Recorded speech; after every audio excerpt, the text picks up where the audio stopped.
Bonjour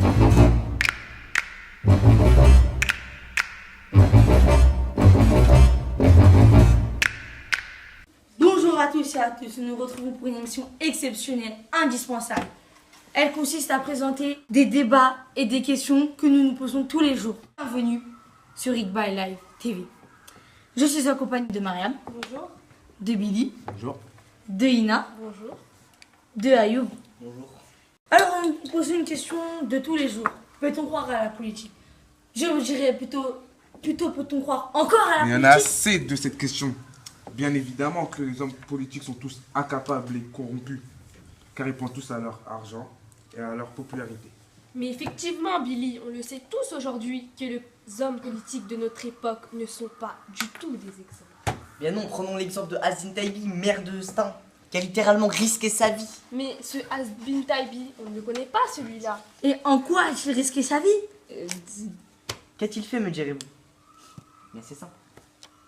Il a fait une grève de la faim. Qui, comme homme politique que vous connaissez, a fait cela? Oui, certes, personne, mais pourquoi avoir fait une grève de la faim? Pourquoi l'a-t-il fait? Bien, c'est pour créer une école. Ah, une école toute simple. Mais car l'État ne lui a pas fourni les fonds nécessaires. Non, ce n'est pas un surplus pour son compte personnel, non. C'est pour l'État. Il a pensé à la vie avant de penser à lui. Donc oui, la politique n'est pas finie. Donc, si j'ai bien compris, il y a des hommes bien, il y a des hommes corrompus, il y a des hommes qui veulent d'abord avoir l'avis du peuple avant de penser à son image.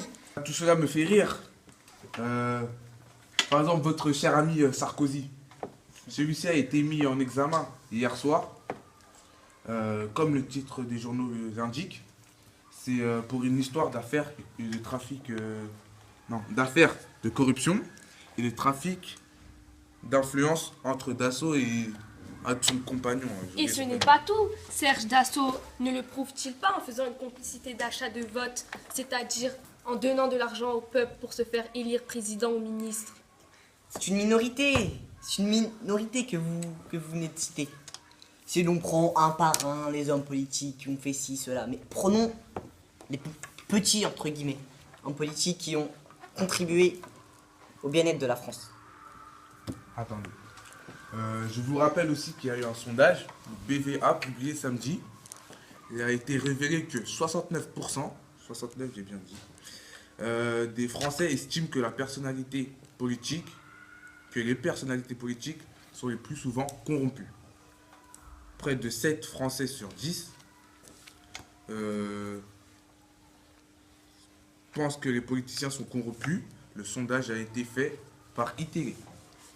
Eh bien, en parlant des chiffres, rendez-vous compte qu'une personne sur 6 croit encore à la politique et pense que les hommes et femmes politiques sont des personnes qui promettent des choses qui ne tiennent pas. Oui, d'accord, vous êtes 2, 3, peu importe. Et bien maintenant, allez, laissons la politique de côté, arrêtons. Que va-t-il se passer? Eh bien, cela va faire comme dans la nouvelle. Cela va faire comme dans la nouvelle de Matin Brun.